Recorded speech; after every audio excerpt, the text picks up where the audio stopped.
Whenever we buy food from a supermarket, they actually spelt it wrong. It's stupid market. Food inside that building isn't real and it's not there. It's dead. It's not actually going to provide us as a living body that is very smart. Like we can put a lot of junk in it. We're surrounded by toxins and everything, and it usually fights it off, but not for everybody.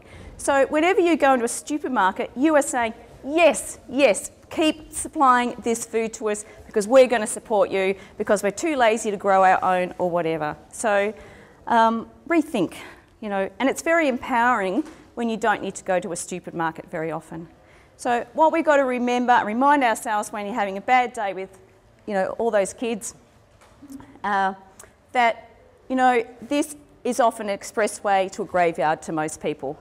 So we've got to look at it differently and actually feed our soul, feed our heart, feed our body, and nurture our kids. You know, we're the people that are meant to be educating kids, so how about we do it? A lot of parents aren't doing it, so we need to, slowly get to the parents via the children, I find is the best way.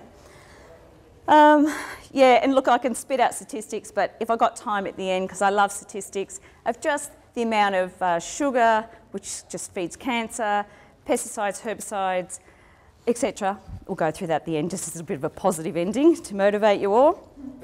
For those who don't know me, I've been doing school gardens since 2001. I wrote a book in 2010, Eat Your Garden, Organic Gardening for Homes and Schools. My new DVD has just come out. So the film company, pre the book, wanted to film the program I run, which I'm going to talk about in a minute. And I said, no way, I don't want to film. And then when the book came out, they said, no choice, we're coming to film you. So they did, and they followed me for roughly 18 months. And this was a lot less stressful to do than this because they had to put it together, not me. So both those are available today as well. But for now, I'll tell you my story. That's the reason I went into schools. Oh, sorry, this is not on the right program. I just look at that and I didn't want my kids to look like freaks. So I thought, okay, you've studied horticulture, you've studied permaculture, now it's time you actually used it rather than your own backyard. So you're going to have to put up with me fiddling with this. So this is my vision back 10 years ago and it hasn't changed. It's not just about growing a vegetable garden, it's bringing the community in as well. It's about environmental and it's about sustainability. All right, so when I go into a school, I never promote myself. I never go into a school and say, you need me, because that doesn't work. But eventually, after I've been in a school for 12 months, and we normally drag it out for longer, the school has to take over the program, the teachers, so they're going to want it. They have to need it first, not me going in there and telling them that this is the project that they require. So I've normally already got a support team, but you do need at least 3 people, and it really needs to come from the principal. When I've worked in schools and the principal doesn't support it, it just doesn't filter down, and you just don't get that positive vibe from the start, and it makes it harder for me as well. So I meet with the teachers and the principals, so they get an overview of what is required from them when I'm gone. It's like, what are you going to do when I'm gone? It's easy when I'm there, but what about when I'm gone? And of course they have to find funding because the program runs for 12 months and they have to pay me for a day a week and plus everything else that goes with that. For those that want to do it on their own, it's not saying you can't do it on your own if you haven't got support, but start small. Don't set yourself up for failure. Start small, make it look good and bring people on board that way. So when I go into a school, especially when the kids don't know me, like here I've turned up and especially on the DVD, you see these kids, they've never met me before. I walk in, 5 minutes later a film crew walks in and they're just staring. So you make it fun, we play some games. So this is a sensory game and it's about the kids not just using their eyes but being aware of other things in nature. I play lots of games to make it fun basically. We have compost games and other things.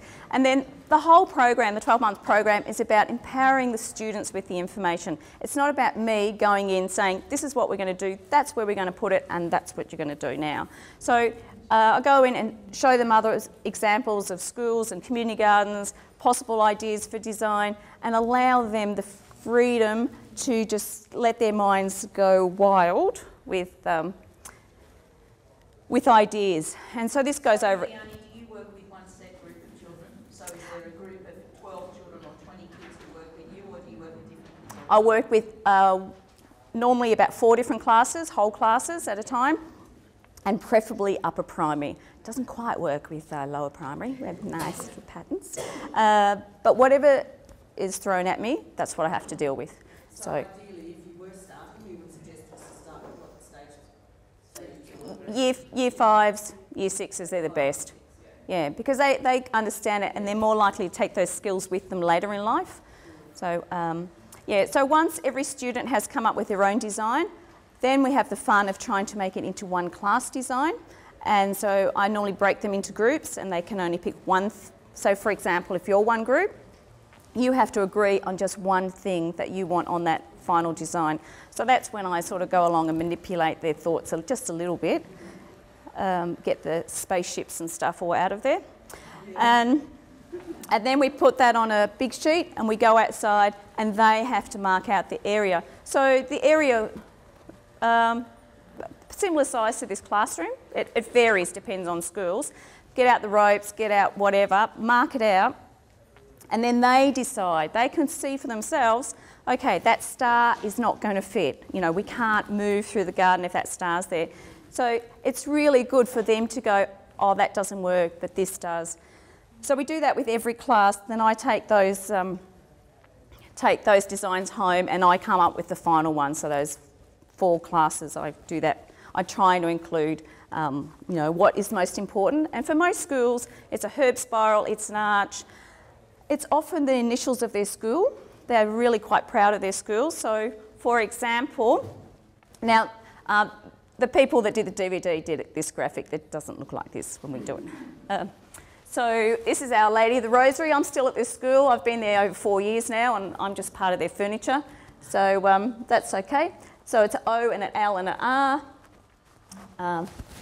The archway, which is the opening to our classroom. A love heart, because one of the teachers had died, so that was important for the kids. This actually should join up. So that's actually the waves to represent the beach. That was just basically what we could fit in that space. And then we ended up putting fruit trees down here, because it was so windy. The beach is just here.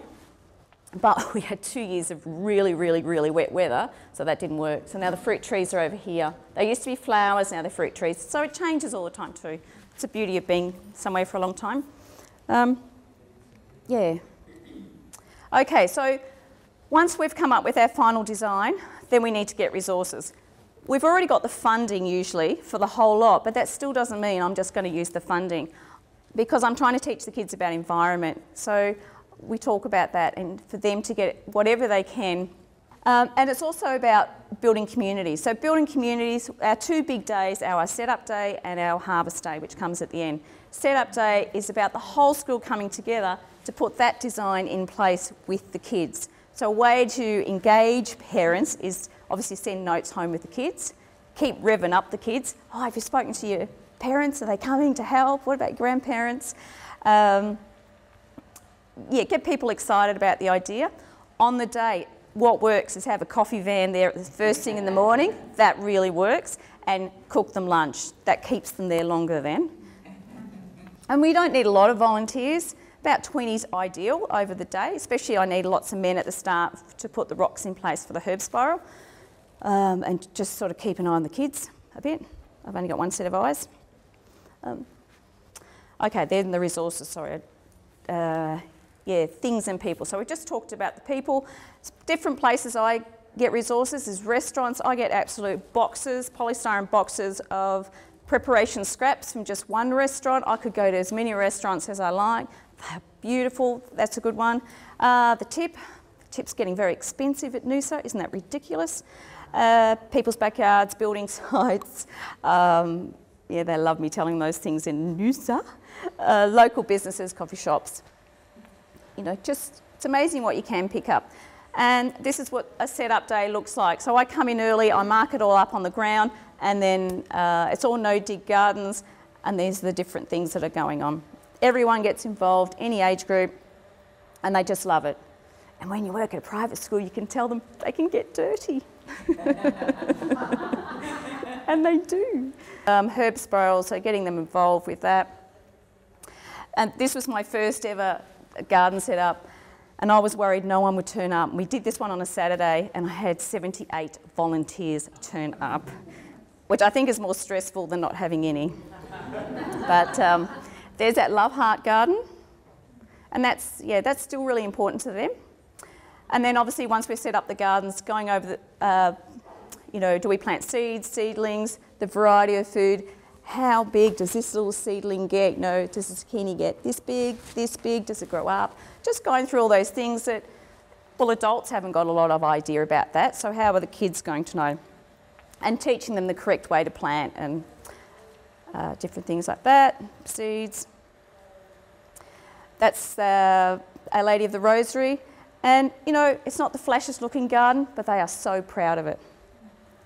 And it's been trashed so many times by so much rain. We always mix up our planting. I saw your scarecrow. Our scarecrow's got the school uniform on. Actually, well, I had to make two. Someone stole the first one. Yeah. They do that. It's worse when they burn them. And we eat all the time. Most of the schools don't have kitchens. We definitely don't have a kitchen that's associated with a garden at this stage.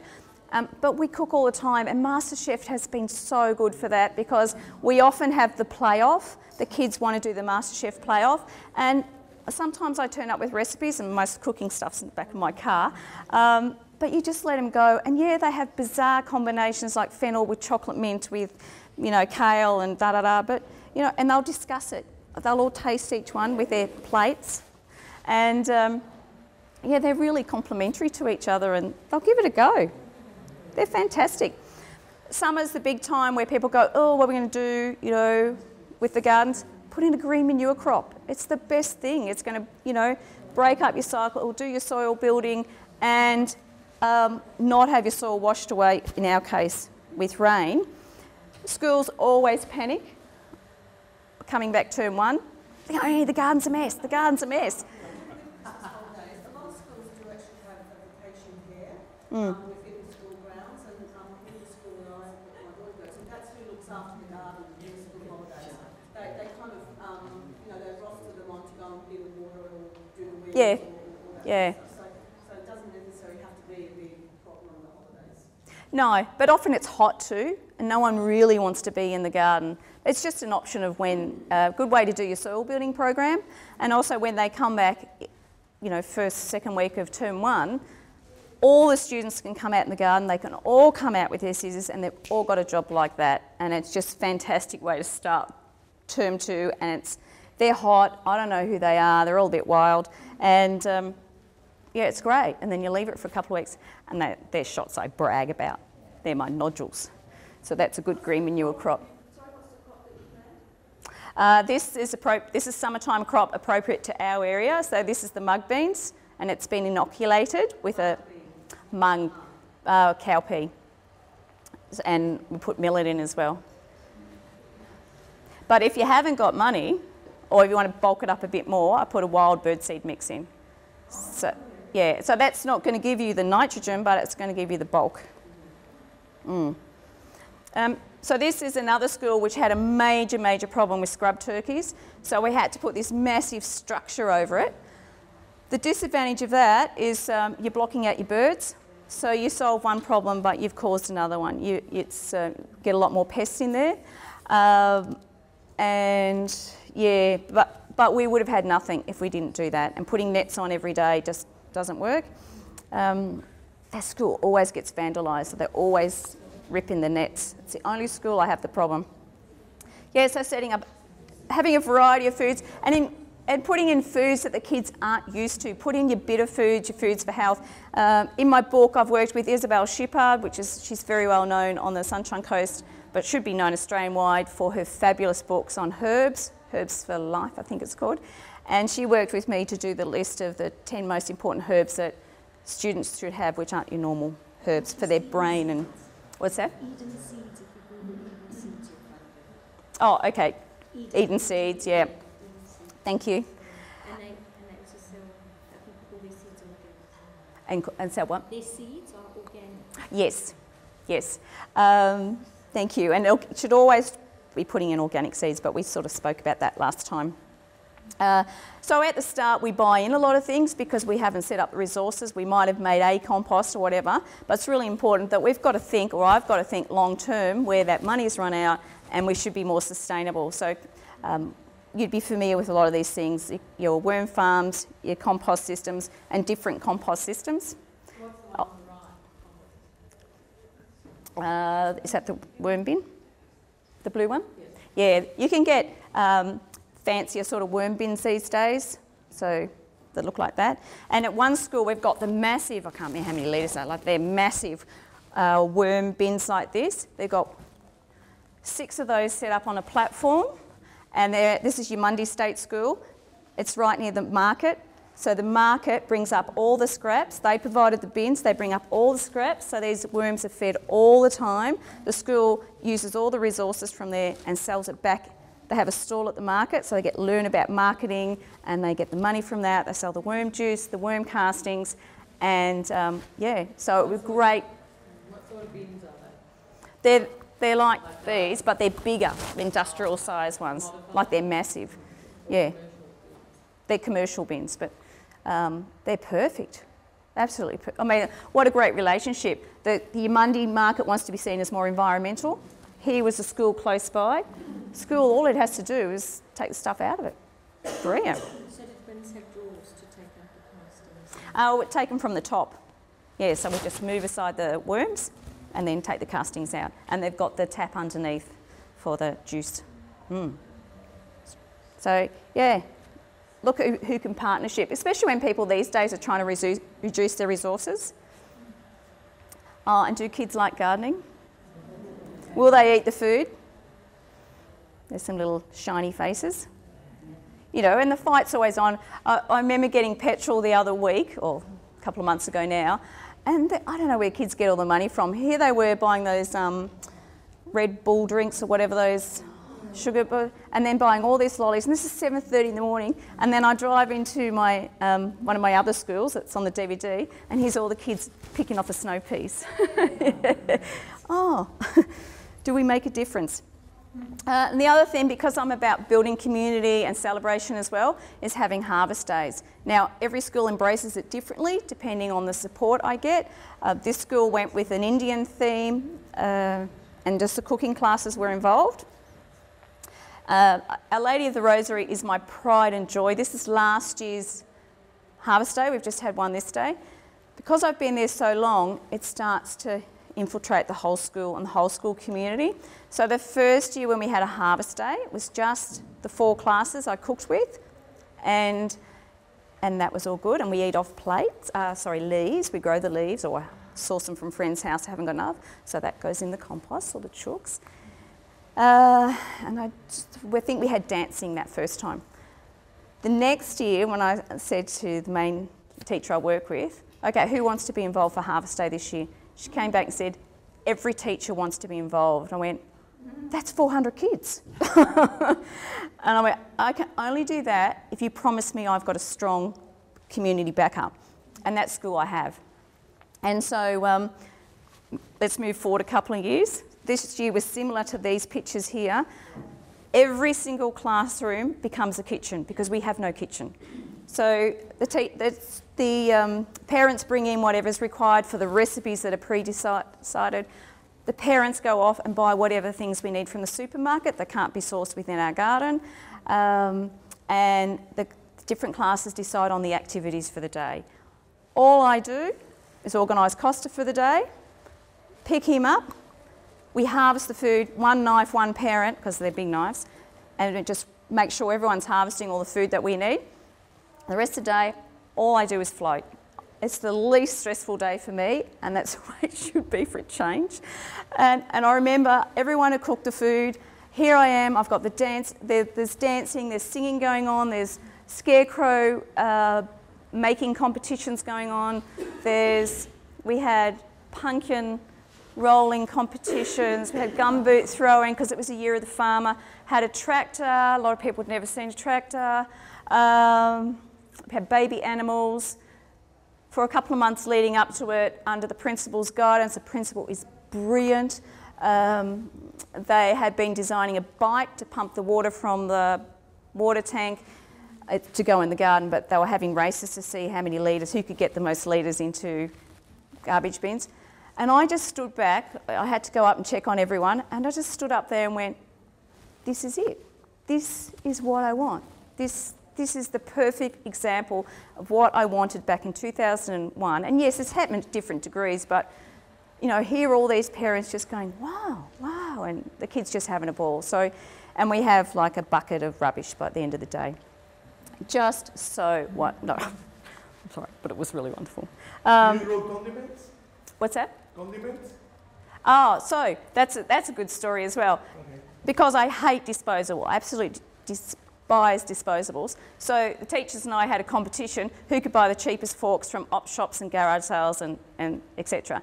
So I was going to make a newspaper article saying Sunshine Coast all forked out, but because we have to have 400 forks or 450 forks, and that box just stays at my house, or some stays at schools. We've got plates, cups, forks, knives, stuff that we just use every year and paid on average 5 cents for every fork and every plate. The plates we needed for serving, plus restaurants gave me stuff. And it was a great exercise after last year when it was the first time, the 400, was that actually I went into the supermarket and priced how much disposables are. I could not believe how much they were. And to actually go through that exercise with the kids saying, well, how much would it cost if it cost, you know, $4 for 20 forks or whatever, and to actually look at that exercise saying, by us buying it, when we bought from an op shop, that money went to the poor people, back into the community.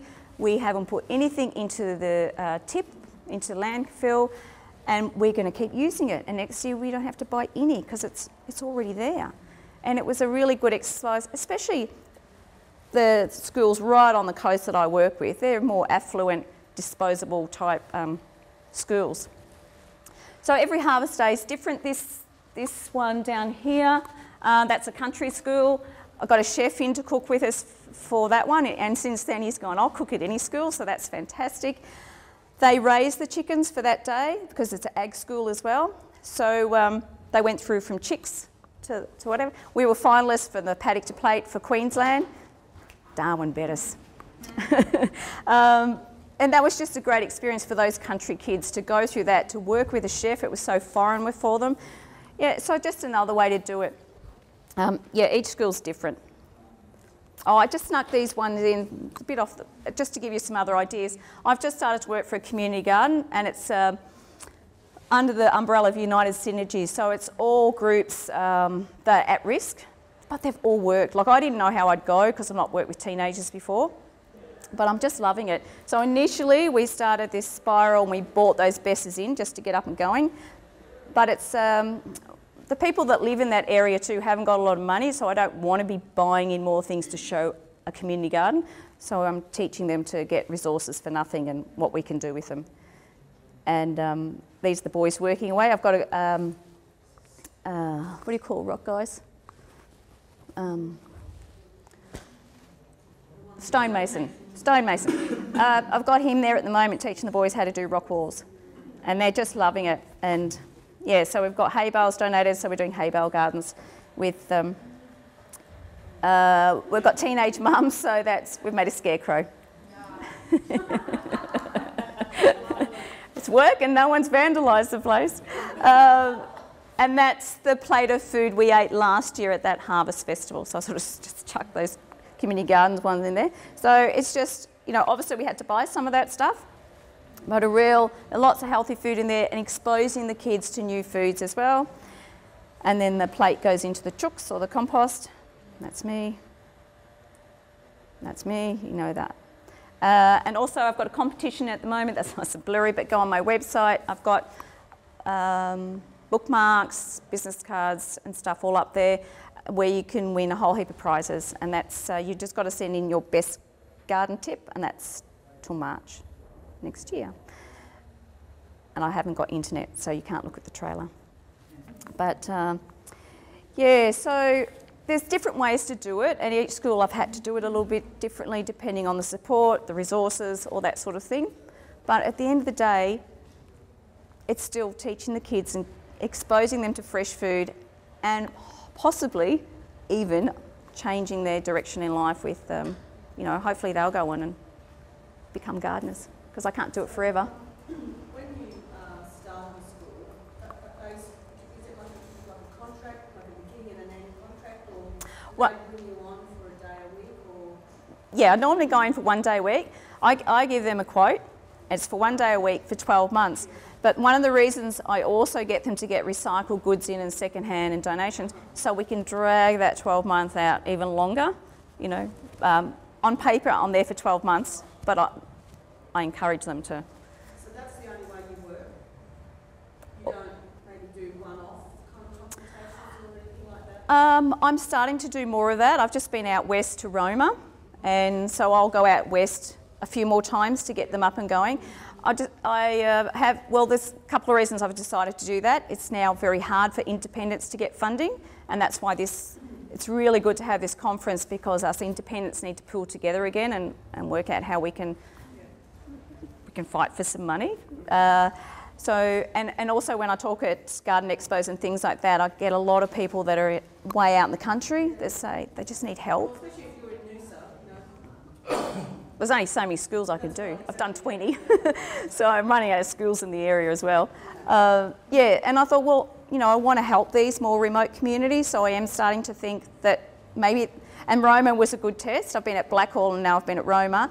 I thought, okay, I actually quite enjoy it. It's quite challenging, but yeah, so maybe I'm going to start doing more of that. Or if I go into a school, it's more for a day, it's more for training or something.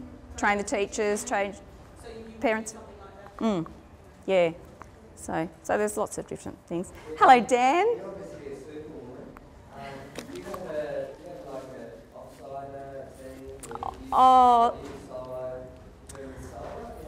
thing? Beautiful Di, that did all the photos for my book, who was she was my offsider last year. We were a real team, like you and Dan, because I had 6 schools last year, but I'm down to 1 school. 1 school a fortnight. Like, that's...